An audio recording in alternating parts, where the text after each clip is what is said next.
ஏன் தேவன் என்ன பயன்படுத்தல அப்படின்னு உங்களுக்கு ஒரு கேள்வி இருந்துச்சுன்னா, நான் உங்களுக்கு ஒரு ஆன்சர் பண்ண விரும்புறேன். தேவன் ஏன் என்ன பயன்படுத்தல? தேவன் ஏன் என்ன பயன்படுத்த மாட்டேன்றாரு? இல்ல என்னால ஏன் அற்புதமான ஒரு காரியத்தை செய்ய முடியல?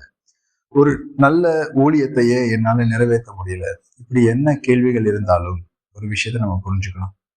தேவனால் நம்மை பயன்படுத்த முடியாம இல்லவே இல்லை. பரிசுத்த ஆவியானவர் நம்ம அழகா பயன்படுத்துவார். ஆனா கிறிஸ்து நமக்காக என்ன செஞ்சு முடிச்சிருக்காரு அப்படின்றத நம்ம நிறைவா பெற்றுக்கொண்டவர்களா நம்மளை பார்க்கும்போது, அந்த நிறைவான சந்தோஷத்தை அனுபவிக்கும் போது, அந்த நிறைவு நம் இருதயத்துல நிறைந்து வழியும் போது, தேவன் நம்மை பயன்படுத்துவது ரொம்ப லெகுவா இருக்கும்.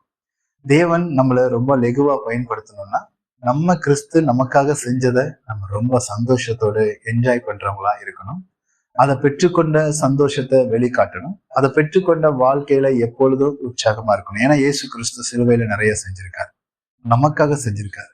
நம்ம அதை பெற்றுக்கொண்ட அந்த சந்தோஷம் எப்போ பெருகுதோ அப்போ தேவன் நம்மளை கொண்டு பெரிய காரியங்களை செய்ய ஆரம்பிச்சிடுறாரு.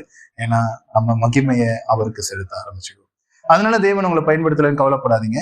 உங்களை இன்றிலிருந்து தேவன் பயன்படுத்தும்படி கிறிஸ்துவோடைய உங்களுக்கு கிறிஸ்து செய்ய எல்லாத்தையுமே நீங்க ஒரு செகண்ட் நினைச்சு நன்றி சொல்லுங்க. அதை குறித்து சந்தோஷப்படுங்க. அதுல நிறைவாகுங்க. அப்பொழுது உங்க குறைவுகள் நீங்கும். தேவன் பெரிய காரியத்தை செய்வார். ஆமென். God bless you. தேங்க்யூ.